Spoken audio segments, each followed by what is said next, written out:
पढ़ाने जा रहे हैं। It is extremely important to be passionate.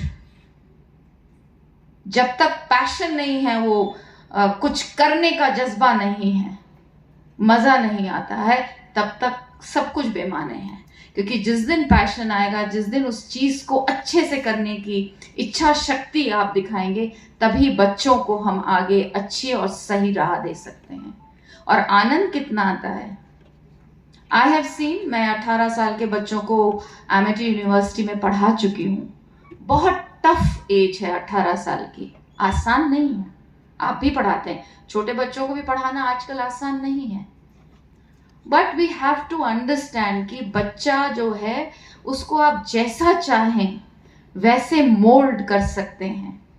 आपके पास क्या वो टेक्निक है, क्या वो इच्छा है कि नहीं मुझे इस बच्चे को कुछ करके दिखाना है। पर्टिकुलरली बैक बेंचर्स, क्योंकि हम जिंदगी भर, मैं तो बैक बेंचर ही रही हूँ, पीछे कहीं रहते थे। गणित से बहुत डर लगता था, फिजिक्स और साइंस समझ नहीं आती थी, तो पीछे ही बैठते थे। जब अपने सब्जेक्ट्स मिले, हिस्ट्री और साइकोलॉजी वगैरह अपने सब्जेक्ट्स मिले, तो फिर टॉपर बने, फिर मेरिट में आना शुरू हुआ।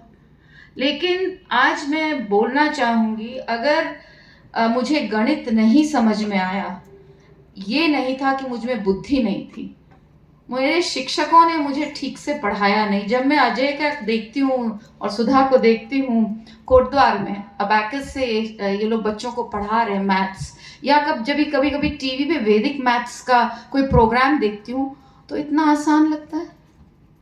It is so simple. पर क्या हम 35% को 50% तक लाने का जज्बा रखते हैं, या 98% को 100% करने का जज्बा रखते हैं? जरूरी यह है कि 35% को आप 40% तक ले जाइए। That is achievement. 98 को 100 करना is not an achievement at all. ये पढ़ाते वक्त मैंने महसूस किया, जो बच्चा कमजोर होता है वो झिझकता है, घबराता है, कॉन्फिडेंस नहीं होता है, और हम टीचरों के लिए बहुत आसान होता है कि सब कुछ इंटेलिजेंट बच्चों को दे दो, पढ़ने में तो है ही तेज।